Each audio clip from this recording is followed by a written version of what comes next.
नमस्कार दोस्तों, मेरा नाम है Rohit Tiwari. The current affairs में आप सभी लोगों का स्वागत है। आज है 22 जून। आज बात करेंगे कुछ महत्वपूर्ण द हिंदू की खबरों के बारे में। तो चलिए समझ लेते हैं कौन कौन सी खबरें हैं जिनके बारे में आज हम लोग चर्चा करेंगे। पहला तो सबसे महत्वपूर्ण एक खबर है जिसमें एक एक्ट सरकार ने इफेक्ट में प्रयोग में लाया है, जो अभी शुक्रवार से कम इनटू इफेक्ट हो गया है। वो जो एग्जाम्स में चीटिंग वगैरह होती है, ऑर्गेनाइज चीटिंग होती है, या बहुत बड़े बड़े स्तर पे जो धांधली होती है परीक्षाओं में, उसको कहीं ना कहीं उस चुनौती से निपटने के लिए इस एक्ट को लाया गया है सरकार के द्वारा। अब आगे देखा जाएगा कि ये किस प्रकार से प्रभावी होता है भारत के परिप्रेक्ष्य में। पिछले कई महीनों से आप लोग देख रहे होंगे कि जितने भी एग्जाम्स कराए जा रहे हैं, वो सारे एग्जाम्स कहीं ना कहीं फेल, अपने आप में कंडक्ट कराने में सरकार फेल रही है उसको। तो उसको कॉम्बैट करने के लिए, उसको उस चुनौती से निपटने के लिए इस एक्ट को लाया गया है। ठीक है। दूसरा एक महत्वपूर्ण आर्टिकल है जिसमें बताया गया है कि दिल्ली में, जो कि भारत की राजधानी है, वहां पर जो हीट वेव है उसकी वजह से अधिकतर जो होमलेस लोग हैं, जिनके पास अपना कोई घर नहीं है, अधिकतर उन लोगों की जो है डेथ हुई है। बहुत रिकॉर्ड नंबर में उनकी मृत्यु हुई है, जो कि एक चिंता का विषय है। ठीक है। तीसरा आर्टिकल है भारत और बांग्लादेश के रिलेशन के बीच में। शेख हसीना का जो है भारत के 2 दिवसीय दौरे पर हैं ये। ठीक है। ये इनका इस महीने में दूसरा दौरा है, और थोड़े ही टाइम बाद, ये थोड़े समय बाद चली जाएंगी चाइना। वहां पर जो है चाइना के दौरे पर होंगी। लेकिन अगर देखा जाए एक प्रकार से, तो एक महीने में अगर 2 बार ये भारत का दौरा कर रही है, इसका मतलब ये है कि बांग्लादेश ये जताना चाहता है कि भारत और बांग्लादेश का जो रिलेशन है वो काफी मजबूत है। और चाइना के साथ भले ही बांग्लादेश रिलेशन बढ़ा रहा है, लेकिन उससे भारत के लिए कोई बहुत चिंता का विषय नहीं है। अगला आर्टिकल है एलिफेंस, एक ऐसी दीवार जो कि मानव और हाथियों के बीच में जो कॉन्फ्लिक्ट का कारण बन रही थी, उसको समाप्त करने के लिए एक आर्टिफिशियल इंटेलिजेंस आधारित एक एलिफेंस नाम की एक दीवार बनाई जाएगी, जो कि हाथियों का जो अपना एक एरिया होता है, जो उनका क्षेत्र होता है, उससे जब वो वहां से निकलते हैं, कई बार ऐसा होता है कि वो मानव को बहुत क्षति पहुंचा देते हैं, मनुष्यों को बहुत क्षति पहुंचाते हैं। इसी को हम दूसरे लैंग्वेज में बोलते हैं ह्यूमन एनिमल कॉन्फ्लिक्ट। ठीक है। उसको खत्म करने के लिए कहीं ना कहीं एक एलिफेंट्स नाम की एक नई टेक्नोलॉजी का यूज करके एक दीवार बनाई जाएगी, जिससे हाथियों का जो आक्रमण होता है मानव समुदाय पर, उसको रोका जा सकेगा। खास करके ये केरला की स्थित एक फर्म है, रिसर्च एंड डेवलपमेंट की कंपनी है, जिन्होंने इस खोज को जो है पूरा किया है। और आज का जो लास्ट आर्टिकल है उसमें आर्मेनिया जो है वो सबसे लेटेस्ट, सबसे अंतिम जो है राष्ट्र बन गया, जिसने पैलेस्टीन को जो है रिकॉग्निशन दी है एक राज्य के रूप में, एक देश के रूप में। ठीक है। तो ये सारे आर्टिकल्स है, आज इसके बारे में डिस्कस होगा। चलिए पहले आर्टिकल की तरफ बढ़ते हैं। तो पहला आर्टिकल जो है उसमें बताया गया है कि the public examination prevention of unfair means act 2024 जो है, उसको जो है इफेक्ट में ला दिया गया है। शुक्रवार से ये इफेक्ट में आ गया है। इफेक्ट का मतलब होता है कि जब भी कोई बिल पास होता है, तो वो 2-3 चरण से गुजरता है। पहले तो आप समझिए कि मान लीजिए बिल अगर लोकसभा में प्रस्तुत किया गया, तो लोकसभा में कोई बिल जो है प्रस्तुत किया गया, या कोई रिजोल्यूशन प्रस्तुत किया गया, वो वहां से पास होकर के राज्यसभा में चला गया, अभी भी वो बिल ही रहेगा। ठीक है। विधेयक ही उसको बोलेंगे। ठीक है। तो लोकसभा से चला गया राज्यसभा में, फिर राज्यसभा से जब पास होकर वो चला जाता है प्रेसिडेंट के पास, तो प्रेसिडेंट जो ही उस पर हस्ताक्षर कर देते हैं अपने, जब राष्ट्रपति उस पर हस्ताक्षर कर देते हैं, तो उसके बाद से वो एक्ट बन जाता है। ठीक है। और उसके बाद एक निश्चित तिथि पर उसको लागू कर दिया जाता है। ठीक है। तो बिल किस प्रकार से एक्ट बनता है? जब बिल को प्रेसिडेंट के द्वारा सिग्नेचर कर दिया जाता है, तब वो एक्ट बन जाता है। ठीक है। तो शुक्रवार को जो है ये लागू हो गया। The public examination prevention of unfair means act 2024, इसको जो है प्रोविजन में ला दिया गया है। इसका सबसे महत्वपूर्ण जो प्रावधान है उसमें ये बताया गया है कि लोक परीक्षा कानून 2024 के तहत जो पेपर लीक कराना या आंसर सीट के साथ जो छेड़छाड़ होती है, उस पर 3 से 5 साल तक की सजा हो सकती है। ठीक है। महत्वपूर्ण बात क्या है? 3 से 5 साल तक की सजा हो सकती है। ठीक है। और दूसरी चीज जो है, इसमें जो है 10 लाख रुपए तक की सजा होगी। ठीक है, 10 लाख रुपए तक की सजा दी जाएगी जो भी एग्जामिनेशन से छेड़छाड़ करेंगे, खास करके परीक्षाओं में जो है बहुत सारी धांधली होती है। और दूसरा आंसर शीट के साथ भी बड़ा एक प्रकार से स्कैम किया जाता है। तो उन सारी चीजों से निपटने के लिए सरकार ने ये जो लोक परीक्षा कानून 2024 लाया है, उसमें ये प्रावधान किया कि अगर इस प्रकार से छेड़खानी करते हुए कोई पाया गया तो उसके ऊपर 10 लाख रुपए तक का जुर्माना लगेगा और 5 साल तक की सजा उसको होगी। ठीक है, हालांकि अगर यह संगठित रूप से किया जाए, जैसे कई बार होता है जो चीटिंग होती है एग्जाम्स में, एक चीटिंग होती है उसको बोलते हैं ऑर्गेनाइज चीटिंग, मतलब बड़े स्तर पर बहुत सारे संस्थान भी इसमें शामिल होते हैं। ठीक है, उसमें ऑर्गेनाइजेशन शामिल होते हैं, इसलिए इसको बोलते हैं ऑर्गेनाइज्ड चीटिंग। तो अगर इस स्तर पर चीटिंग हो, बड़े स्तर पर बड़े संस्थान इसमें शामिल हो, बहुत सारे कॉलेज भी शामिल होते हैं, अगर इस स्तर पर चीटिंग हो रही है तो जुर्माना जो है 1 करोड़ तक लगाया जा सकता है। ठीक है, जुर्माना बढ़ाकर कितना लगाया जा सकता है, 1 करोड़ तक का। ठीक है, ये पूरा मामला है। लोक परीक्षा कानून जो है उसके अनुसार ये कहा गया है कि अगर किसी परीक्षा में हुए गड़बड़ी में एग्जाम सेंटर की भूमिका देखी गई, ठीक है, अगर ऐसा लगा कि जो एग्जाम सेंटर है वो इसके लिए रिस्पॉन्सिबल है, तो एग्जाम सेंटर को 4 साल के लिए जो है रद्द कर दिया जाएगा, उसको निलंबित कर दिया जाएगा। ठीक है, दूसरी चीज समझिएगा, अगर उस सेंटर से वहां से किसी प्रकार की ऐसी गड़बड़ी पाई जाती है तो वहां पर किसी भी सरकारी एग्जाम को नहीं कराया जाएगा। ठीक है, दूसरी चीज, अगर पेपर लीक की बात जो होती है, जैसे पेपर लीक अगर हो गया है, इसकी बात पता चलती है, तो सबसे महत्वपूर्ण बात है जो भी सर्विस प्रोवाइडर होगा जिसके थ्रू ये होता है कि उसने पेपर लीक करवा दिया है, तो उसके खिलाफ भी जो है कड़ी सजा उसको दी जाएगी। ठीक है, पेपर लीक आज के जमाने की सबसे बड़ी समस्या हो गई है और बच्चों के लिए बहुत बड़ी जो है एक प्रकार से चिंता का विषय है ये। दूसरी चीज, इसके साथ अगर कोई वरिष्ठ अधिकारी इस पूरे स्कैम में शामिल पाया जाता है, कोई वरिष्ठ अधिकारी अगर इसमें शामिल पाया जाता है, तो सबसे बड़ी बात यह है कि उसको भी जो है सजा का भागी होना पड़ेगा। ठीक है, उसके खिलाफ भी कड़ी कार्रवाई की जाएगी और उसके खिलाफ 10 साल तक की जेल उसको मिल सकती है, उसको 10 साल तक की जेल हो सकती है और 1 करोड़ रुपए तक का जुर्माना उसके ऊपर लगाया जा सकता है। ये पूरा जो है मामला है। अगर कोई एग्जामिनेशन सर्विस प्रोवाइडर ऐसा काम करता है तो भी उसके खिलाफ वही चीज होगा। ठीक है, लोक परीक्षा कानून 2024 जो है, या उसे हम बोल सकते हैं कि एंटी पेपर लीक 2000 फरवरी 2024 का कानून भी इसको माना जाता है। इसको लोकसभा और राज्यसभा में पारित किया गया था फरवरी में। ठीक है, फरवरी में लोकसभा और राज्यसभा से पारित हो गया था और इसको द्रौपदी मुर्मू जी हैं, उन्होंने इस पर सिग्नेचर किया था। और फरवरी अभी जो है, अभी को जो शुक्रवार अभी जो गुजरा है उसी शुक्रवार से इसको जो है लागू कर दिया गया है। ठीक है, ये पूरा मामला है।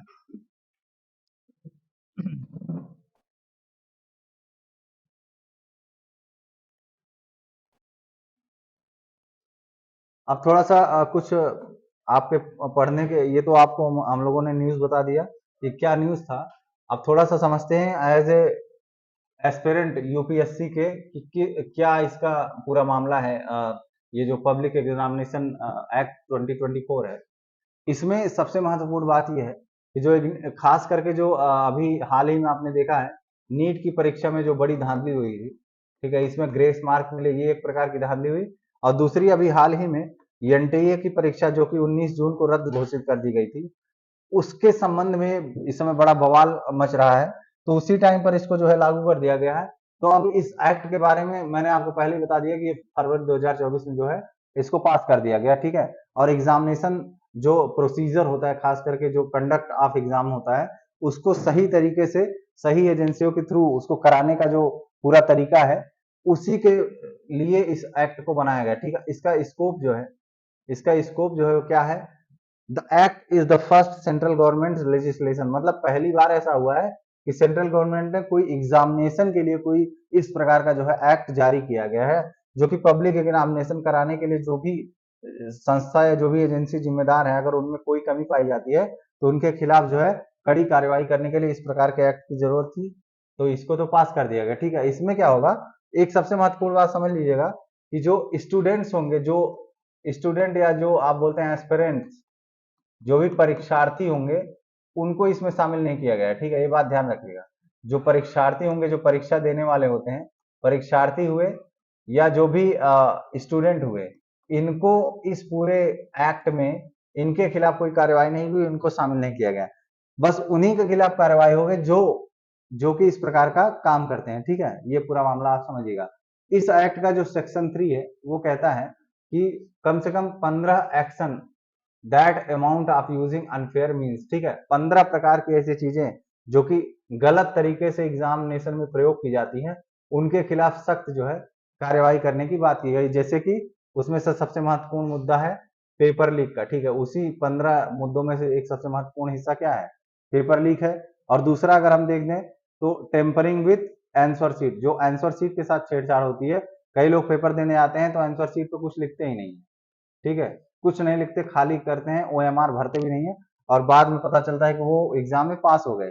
तो ये सारी चीजें जो हैं कहीं ना कहीं अगर इस एक्ट के थ्रू इसको मजबूत किया जाए तो ये स्टूडेंट्स के लिए काफी महत्वपूर्ण होगा और काफी योगदान देगा उनके आने वाले भविष्य में जितने भी एग्जाम्स होंगे उसको सक्सेसफुल तरीके से कंडक्ट कराने के लिए बड़ा इंपॉर्टेंट जो है रोल ये प्ले करने वाला, ठीक है। अब इसका जो है ये पूरा जो एक्ट है ये 19 सेक्शन में बटा हुआ है, जिसमें लगभग 6 अध्याय हैं, और उसमें बहुत अच्छे तरीके से सभी एस्पेक्ट के बारे में बातचीत किया गया। जैसे कि अनफेयर मीन्स मतलब जो गलत तरीके के साधन प्रयोग किए जाते हैं पब्लिक एग्जामिनेशन में, उन सभी चीजों को इसमें कवर किया गया है, ठीक है। तो ये पूरा मामला आपका रहा। अब चलिए अगले आर्टिकल पर आते हैं। अगले आर्टिकल में बताया गया है कि जो भारत की राजधानी है वहां पर जो है हीट की वजह से बहुत सारे लोगों ने अपनी जान गंवाई, ठीक है। उसमें वो लोग ज्यादा थे जिनके पास अपना कोई घर नहीं था, ठीक है, जो होमलेस लोग थे। और अक्सर होता भी यही है कि ये आज के जमाने में जो ये क्लाइमेट चेंज और हीट वेव आ रहा है, इनमें उन घरों के ऊपर कोई फर्क नहीं पड़ेगा जिनके पास अपने घर रहने की व्यवस्था या बहुत हाई स्टैंडर्ड है, उनके ऊपर ज्यादा असर पड़ेगा। जो बेचारे जिनके पास घर भी नहीं है और वो बाहर ही रहते हैं और उनकी वजह से जो है इस मौसम की वजह से उनके ऊपर बहुत बड़ा असर पड़ा है। अब जैसे देखिए एक डेटा शेयर किया गया है, इसमें देखिए क्या है, 2024 में तकरीबन 192 लोग जो है उन लोगों 192 लोगों की मृत्यु हो गई है, होमलेस मतलब जिनके पास अपना कोई घर नहीं है, और किसकी वजह से, हीट की वजह से, ठीक है। दूसरा 2023 में ये संख्या 2023 में ये संख्या कितनी थी, 75 थी।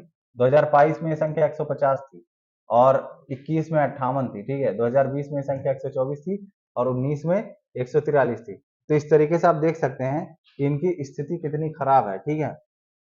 ये पूरा मामला है दिल्ली के बारे में, और वहां के मौसम और वहां का पर्यावरण तो आप लोग जानते ही हैं कि कितना खतरनाक होता है। अब अगला जो आर्टिकल है, इस आर्टिकल में ये बातचीत है कि किस तरीके से भारत और बांग्लादेश का जो रिलेशन है उसमें बहुत सारे डायनेमिक चेंजेस आ रहे हैं। अभी आपने देखा कि जो शेख हसीना जी हैं, जो कि 1996 से बांग्लादेश की प्रधानमंत्री बनती रही हैं, उनकी जो है उनकी जो भारत में यात्रा है वो इस दूसरी बार है, मान सकते हैं दूसरी यात्रा है, ठीक है। क्योंकि इससे पहले जो शपथ ग्रहण समारोह था प्रधानमंत्री जी का, उसमें भी उनको बुलाया गया था। तो इनकी ये दूसरी यात्रा है। इसके बाद ये सीधे कहाँ चली जाएंगी, इसके बाद ये चली जाएंगी चीन की यात्रा पर, ठीक है। तो इस आर्टिकल में बताया गया है कि 2 दिवसीय यात्रा पर भारत पहुंची बांग्लादेश की जो प्रधानमंत्री शेख हसीना जी हैं, उन्होंने उनकी जो यात्रा है 2 दिन में, शनिवार मतलब कि यानी आज आज के दिन जो है इनकी मुलाकात मोदी जी से होगी, ठीक है। इनकी आज मुलाकात किससे होने वाली है, और जब मोदी जी से इनकी मुलाकात होगी तो उसी टाइम पर जो भी भारत और बांग्लादेश के बीच में नए रिलेशन हैं, कुछ नए संबंध है, कुछ नए समझौते हैं, उनको अंजाम दिया जाएगा, ठीक है। दूसरी चीज, पीएम मोदी और हसीना के बीच जो वार्ता होने वाली है, शेख हसीना जी, इनको आप पहचान लीजिए, ये बांग्लादेश की जो है प्रधानमंत्री हैं, और ये हमारे भारत के विदेश मंत्री हैं डॉक्टर एस जयशंकर जी, ठीक है। ये दूसरी बार अपना कार्यकाल संभाल रहे हैं। इससे पहले उन्होंने 2019 से लेकर के 2024 तक का कार्यकाल विदेश मंत्रालय के तौर पर संभाला था। अभी दोबारा से इनको वो फॉरेन मिनिस्ट्री दे दी गई है, ठीक है। तो पीएम मोदी और हसीना के बीच शनिवार की जो वार्ता हुई, उसमें उसमें जो वार्ता निर्धारित की गई, उसमें क्या होगा, उसमें दोनों पक्षों के बीच में विभिन्न क्षेत्रों में सहयोग के लिए कई समझौते होंगे, ठीक है। खास करके द्विपक्षीय विचार विमर्श पर बातचीत होगी। इसके बाद क्या होगा, इसके बाद जो हसीना जी हैं वो राष्ट्रपति से इनकी मुलाकात होगी, शेख हसीना जी की मुलाकात किससे होने वाली है, राष्ट्रपति, और जो हमारे उपराष्ट्रपति जी हैं जगदीप धनखड़ साहब, उनसे भी इनकी मुलाकात होने वाली है, ठीक है। और इससे पहले शुक्रवार आपने फोटो में देख ही लिया होगा, इस शुक्रवार की शाम जो है बांग्लादेश बांग्लादेश के प्रधानमंत्री जो है उनसे मुलाकात जो है हमारे जो विदेश मंत्री एस जयशंकर जी हैं उनसे हो चुकी है, ठीक है। तो देख लीजिए, ये मैप है बांग्लादेश का। और बांग्लादेश का अस्तित्व कब से आया आपको पता ही है, 1971 से। जो एक भारत और पाकिस्तान के बीच में महान युद्ध छिड़ा था, उस युद्ध के बाद ही बांग्लादेश जो है अस्तित्व में आया। नहीं तो इससे पहले बांग्लादेश नहीं था, बल्कि वो एक पूर्वी पाकिस्तान का हिस्सा आप मान सकते हैं। उसको क्या बोलते थे, पूर्वी पाकिस्तान हुआ करता था, ठीक है। तो दिक्कत ये आई जब पूर्वी पाकिस्तान के रूप में ये था, तो जो पाकिस्तान देश है वो इसको एक प्रकार से नेग्लेक्ट करता था। यहाँ पर जो विकास है वो बहुत पिछड़ा हुआ था, ठीक है। तो इसका परिणाम ये हुआ कि यहाँ के लोगों ने जो है क्रांति करना शुरू कर दिया, एक प्रकार से विद्रोह करना शुरू कर दिया। और भारत ने इसमें बहुत मदद की। और 1971 के युद्ध के बाद जब बांग्लादेश का जन्म हुआ, तो उस टाइम के आसपास भारत और बांग्लादेश के बीच जो रिलेशंस थे वो काफी अच्छे थे। क्योंकि शेख मुजीबुर रहमान साहब जो थे वहां के प्रधानमंत्री जो थे, उन्होंने भारत के साथ काफी अच्छे संबंध बनाए थे। लेकिन थोड़े समय बाद क्या हुआ, वहां पर आर्मी रूल आ गया, मिलिट्री का शासन आ गया। और जब मिलिट्री का शासन आ गया, जो कि एंटी इंडिया भी आप बोल सकते हैं उस टाइम पे, उसके बाद 1975 के बाद से भारत और बांग्लादेश के बीच जो रिलेशन थे वो रिलेशन जो है खराब हो गए। और वो दोबारा से रिलेशन बनना शुरू हुए 1991 से। 1991 के बाद से भारत और बांग्लादेश के बीच जो रिलेशन है वो दोबारा से सही होना शुरू हुआ, ठीक है। तो इसका एक ब्रीफ समझ लीजिए, ये इसमें आपको दिख जाएगा भारत और बांग्लादेश के रिलेशन के बीच में आखिर क्या हिस्ट्री है और क्या उनका सिग्निफिकेंस है। तो the foundation of India's relationship with Bangladesh was laid in 1971, Bangladesh liberation war. 1971 का जो बांग्लादेश लिबरेशन वार था, उसी टाइम से भारत और बांग्लादेश के बीच जो रिलेशन है वो काफी अच्छा हुआ। लेकिन दिक्कत क्या हुआ कि जब 1975 में शेख मुजीबुर रहमान की हत्या हो गई, उसके बाद से एंटी इंडियन सेंटीमेंट बांग्लादेश में चलने लगे। बांग्लादेश में जो सरकार बनी उसके बाद, हालांकि वो सरकार नहीं, वो डेमोक्रेटिक सरकार आप नहीं मान सकते, क्योंकि शेख मुजीबुर रहमान की जो हत्या थी वो अपने आप में लोकतंत्र की ही हत्या आप कहेंगे। उसके बाद जब वहां हत्या हुई तो उसके बाद जो है आर्मी का शासन एक प्रकार से बोल सकते हैं, हाँ, ठीक है। और जो वो सैन्य शासन एक प्रकार से जो था वो भारत के लिए ठीक नहीं था, ठीक है। भारत के लिए एंटी सेंटीमेंट उसको बोल सकते हैं। फिर क्या हुआ, फिर 1991 में जब पार्लियामेंट्री डेमोक्रेसी वापस आई बांग्लादेश में और शेख हसीना जी 1996 में पावर में आई, उसके बाद से भारत और जो बांग्लादेश का संबंध है वो काफी गहरा संबंध बनता गया। अब कौन कौन से ऐसे क्षेत्र हैं जहां पर भारत और बांग्लादेश के बीच में जो है सहयोग या कॉपरेशन हुआ है। पहला तो है पॉलिटिकल कॉपरेशन। अब अगर देखा जाए तो भारतीय प्रधानमंत्री जी जो उनका विजिट हुआ, उन्होंने पार्ट लिया golden jubilee celebration of Bangladesh independence और गांधी पीस प्राइज 2020। और शेख मुजीबुर रहमान का जो क्या कहते हैं, उनको जो दिया गया गांधी पीस प्राइज शेख मुजीबुर रहमान को, ये सारी चीजें ये बयान करती हैं कि भारत जो है बांग्लादेश के साथ जो रिलेशन है वो काफी अच्छा करना चाहता है और उसने ऐसा किया है। दूसरा, 2015 में जो लैंड बाउंड्री एग्रीमेंट हुआ था, आप देखेंगे कि भारत ने कुछ अपने हिस्से जो है बांग्लादेश को सौंप दिए थे और बांग्लादेश ने कुछ हिस्से जो है भारत को सौंप दिए थे। तो ये भी कॉपरेशन का ही एक पार्ट है। उसके बाद तीसरा महत्वपूर्ण मुद्दा है इकोनॉमिक कॉपरेशन। भारत और बांग्लादेश के बीच में इकोनॉमिक कॉपरेशन भी बहुत अच्छा है।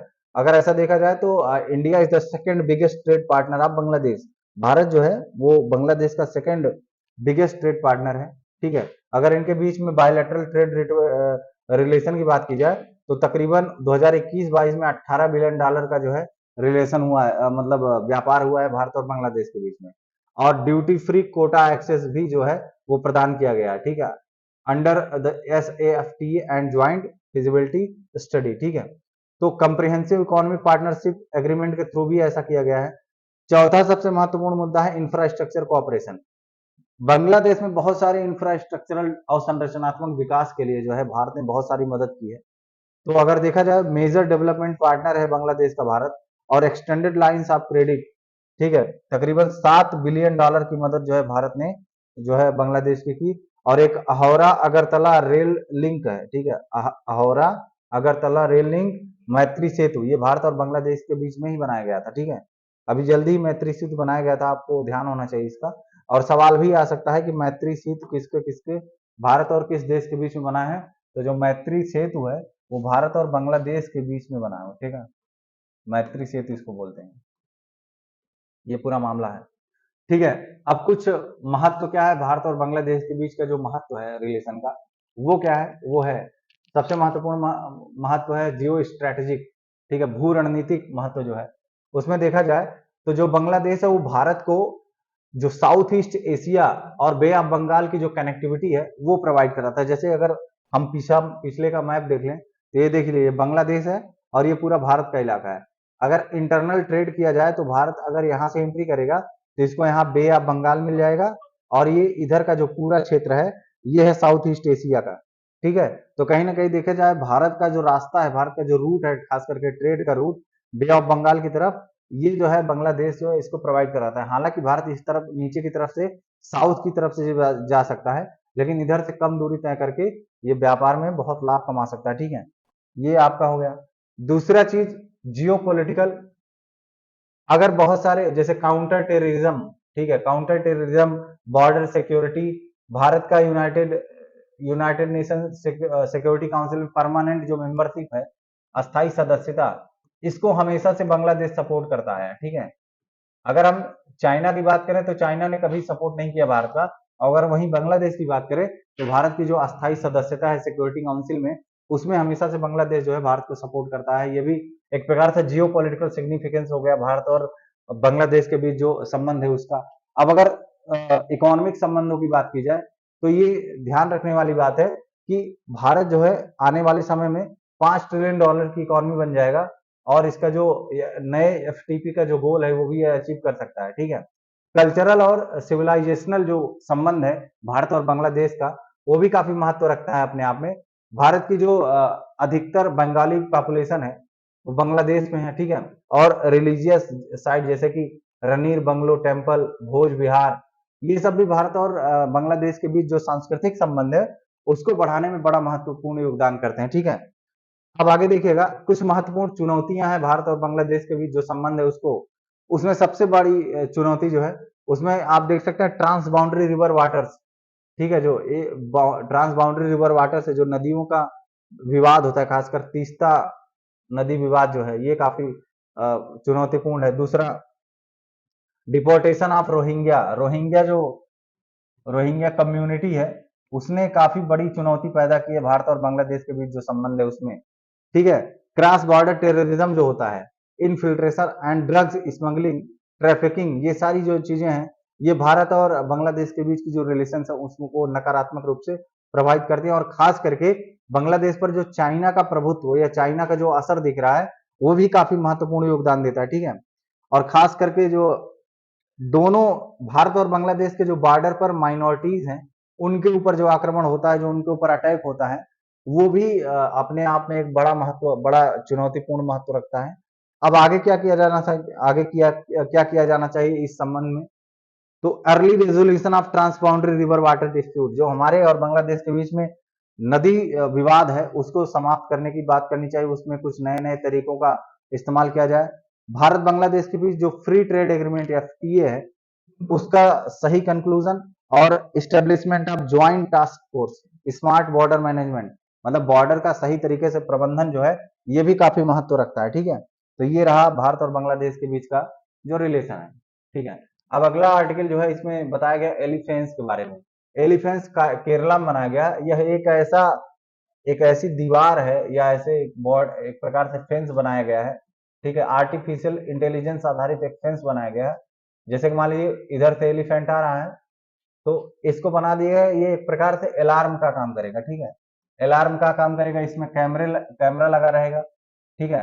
तो क्या करेगा, जैसे मान लीजिए आप अगर हाथी के क्षेत्र में है, एलिफेंट एरिया में है और अगर आपके आसपास एलिफेंट आ रहा है तो ये जो एलिफेंस नामक ये जो टेक्नोलॉजी यूज करके जो ये दीवार बनाई जा रही है, एक प्रकार से बाउंड्री बनाई जा रही है, इसमें से ये अलार्म जो है ये बताएगा कि आप हाथी के क्षेत्र में आ चुके हैं तो आप अपने आप को बचाए, ठीक है। ये पूरा मामला है।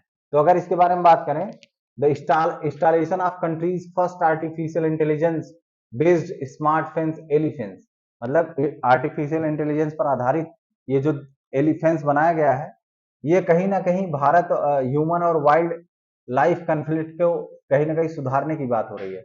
मतलब मानव और जानवर के बीच में जो एक विवाद उत्पन्न होता है, ठीक है, ये मानव पशु विवाद जो है उसको समाप्त करने का एक तरीका है, उसको समाप्त करने का एक टेक्नोलॉजी का यूज किया गया है, ठीक है।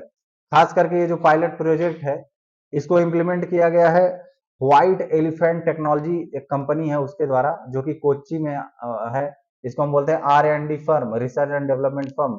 इसी ने इस पूरे आर्टिफिशियल इंटेलिजेंस आधारित इस दीवार को बनाया है, ठीक है। ये अपने आप में 70 मीटर का एलिफेंस बनाया गया, आप फिगर में देख सकते हैं। ये जो आप देख रहे होंगे, आपको दिख रहा होगा, ये ही एक बड़ी सी दीवार बनेगी, ठीक है। इस दीवार के ही द्वारा जो है मानव और हाथी के बीच जो समस्याएं हैं, जो कॉन्फ्लिक्ट है, उसको दूर करने का कहीं ना कहीं प्रयास किया जाएगा, ठीक है। ये पूरा मामला है। और ये इसकी ऊंचाई कितनी होगी? ये 17 फीट ऊंची होगी। मतलब इसकी ऊंचाई कितनी है? 70 फीट, सॉरी 17 फीट, ठीक है।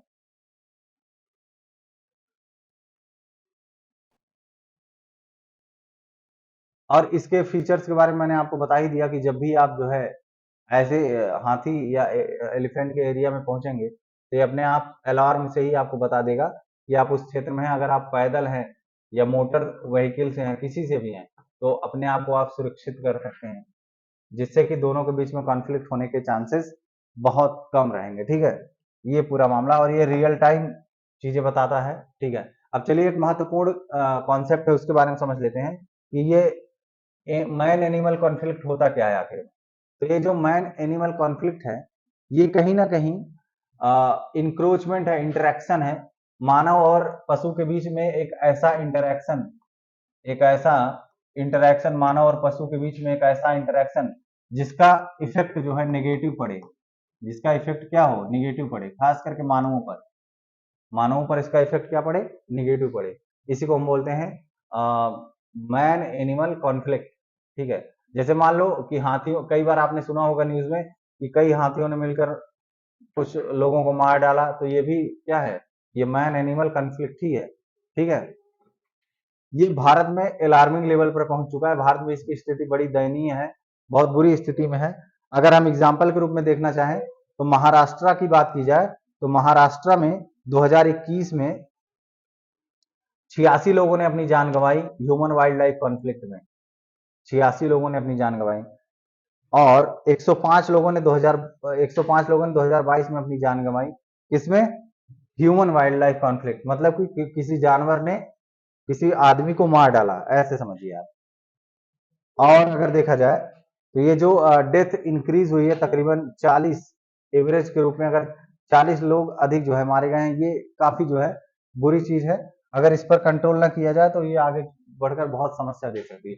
अच्छा, ये जो ह्यूमन एनिमल कॉन्फ्लिक्ट होता है, ये कैसे पैदा होता है, ये क्यों होता है, कैसे पैदा होता है? इसका सबसे महत्वपूर्ण कारण है ये जो पॉपुलेशन बढ़ रही है, खास करके ह्यूमन की, एनिमल सबकी पॉपुलेशन बढ़ रही है।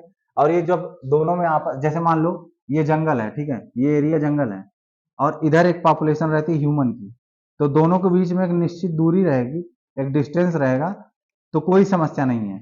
अब धीरे धीरे पॉपुलेशन जो है वो बढ़ रही है, पॉपुलेशन बढ़ती जाएगी तो आदमी को रहने के लिए जमीन चाहिए, तो आदमी क्या करेगा, अपनी जमीन बढ़ाएगा, जमीन बढ़ाता चला जाएगा, और इधर जो जंगल है, जंगल का क्षेत्र कम होता चला जाएगा, तो ये इसमें रहने वाले जो भी एनिमल्स हैं, जो जानवर हैं, वो ह्यूमन मतलब शहर की बस्ती की तरफ बढ़ना शुरू करेंगे, और इससे ह्यूमन और एनिमल के बीच जो इंटरेक्शन है वो होगा, और उसका परिणाम जो है खतरनाक हो सकता है, ठीक है। इसी को हम बोलते हैं ह्यूमन और एनिमल ओवरलैप विथ मैंस, ठीक है। और इसका परिणाम क्या होगा? परिणाम ये होगा कि इसका ह्यूमन की जो जाति है, जो पॉपुलेशन है, उस पर नेगेटिव इफेक्ट पड़ेगा, ठीक है। भारत में तकरीबन 700 प्रोटेक्टेड एरियाज हैं, जान पशुओं के लिए 700 प्रोटेक्टेड एरिया हैं, जिसमें 70% एलिफेंट रेंज है, ठीक है, 40% लॉयन रेंज है, और 35% टाइगर रेंज है, ठीक है, जो कि आउटसाइड प्रोटेक्टेड एरियाज, मतलब जो प्रोटेक्टेड संरक्षित क्षेत्र से बाहर हैं। और ये किसकी रिपोर्ट है? ये WWF की रिपोर्ट है, वर्ल्ड वाइल्ड लाइफ फंड की, ठीक है। ये सब मामला है, इसको समझने के लिए भी ये हमको जानना पड़ेगा कि इसका सोल्यूशन क्या होगा, किस तरीके से हम इससे बच सकते हैं। तो इसमें सबसे महत्वपूर्ण बात तो ये है कि किस तरीके से हम ह्यूमंस जो हैं वो एनिमल से जो एक दूरी है उसको किस तरीके से स्थापित करें। तो सबसे महत्वपूर्ण बात, तो जो प्रोटेक्टेड एरिया है उनको बढ़ाना पड़ेगा, जो जानवरों की प्रोटेक्टेड एरियाज होती हैं, जैसे कि टाइगर कंजर्वेशन, टाइगर रिजर्व हो गया, एलिफेंट रिजर्व हो गया, ठीक है, लॉयन रिजर्व हो गया। इन सारी एरियाज को क्या करना पड़ेगा और बढ़ाना पड़ेगा। एक तो ये महत्वपूर्ण कारण हो गया। दूसरा, लोकल कम्युनिटीज को शामिल करना पड़ेगा। वहां के जो लोकल कम्युनिटीज हैं उनको इस प्रोग्राम में शामिल करना पड़ेगा, जिससे कि हम समझ सकें कि जानवर और मनुष्य आपस में सहयोग के साथ कैसे रह सकते हैं, कैसे सहयोग के साथ रह सकते हैं, ये भी जानना पड़ेगा। और इसके लिए वहां की जो लोकल जनजातियां, लोकल कम्युनिटीज हैं, उनको शामिल करके ही हम ये जान सकते हैं। ठीक है, अब चलिए आज की जो लास्ट आर्टिकल उसके बारे में बात करते हैं। आर्मेनिया जो है ये लेटेस्ट नेशन बन गया, राष्ट्र बन गया, जिसने पैलेस्टाइन को रिकॉग्नाइज किया एक देश के रूप में। ठीक है, Armenia announced on Friday it was recognizing the state of Palestine, the latest country to do so during the war in Gaza। मतलब अभी इसराइल और गाजा में युद्ध तो चल ही रहा है, और पैलेस्टाइन के लिए काफी महत्वपूर्ण डिसीजन ये है कि दुनिया भर के अधिकतर देश जो हैं वो मानते हैं कि पैलेस्टाइन एक देश है। जैसे कि 194 जो स्टेट है यूनाइटेड नेशन के, उसमें से तकरीबन 143 देश ऐसा मानते हैं कि पैलेस्टाइन क्या है, एक राज्य है, एक देश है। लेकिन ये बात जो है इजराइल को हजम नहीं होती, और उसी का परिणाम आप देख रहे होंगे कि कंटिन्यूसली जो है एक युद्ध चलता रहता है। ठीक है, दूसरी चीज ये समझिएगा कि अभी इसी मंथ, पिछले महीने मई में हुआ क्या कि स्पेन, आयरलैंड और नॉर्वे ने रिकॉग्नाइज किया, ऑफिशियली रिकॉग्नाइज किया स्टेट ऑफ पैलेस्टाइन को, मतलब पैलेस्टाइन देश को उन्होंने रिकॉग्नाइज किया। और ये बात जो है कहीं ना कहीं इसराइल को बुरी लगी। इसराइल इस बात से जो है संतुष्ट नहीं है, और वो संतुष्ट होगा भी क्यों, क्योंकि उसकी भी विचारधारा कहीं ना कहीं आप जो है साम्राज्यवादी मान सकते हैं। ठीक है, जून 2024 तक जो है 145 देशों ने जो है 193 देशों में, यूनाइटेड नेशन के 145 देशों ने पैलेस्टाइन को क्या कर लिया है, माना हुआ है। ठीक है, और दूसरी चीज, it has been a non member observer state of the United Nations General Assembly since November 2012। और आर्मेनिया के बारे में अगर बात की जाए, मेरे आर्मेनिया देश आप देख ही रहे हैं, इसका बॉर्डर आप समझ लीजिए, क्योंकि यहाँ से बहुत सारे सवाल बनते हैं और कई बार ऐसे सवाल आए भी है। ठीक है, आर्मेनिया जो है ये किसके किसके साथ बॉर्डर बनाता है, जॉर्जिया के साथ बनाता है, टर्की के साथ बनाता है, ठीक है, ईरान के साथ बनाता है, अजरबैजान के साथ बनाता है, अजरबैजान इधर है, अजरबैजान के साथ बनाता है। और जो है इसके कहीं ना कहीं अजरबैजान के जो है इस साइड में आप जाएंगे तो वहां पर आपको कैस्पियन सागर दिखाई पड़ेगा। ठीक है, और on the west by Turkey, मतलब अपने पश्चिमी तरफ यहाँ टर्की से जो है अपना क्या कहते हैं वो बॉर्डर बनाता है। ठीक है, तो आज के लिए बस इतना ही। ठीक है, आज के आर्टिकल में बस इतना ही था।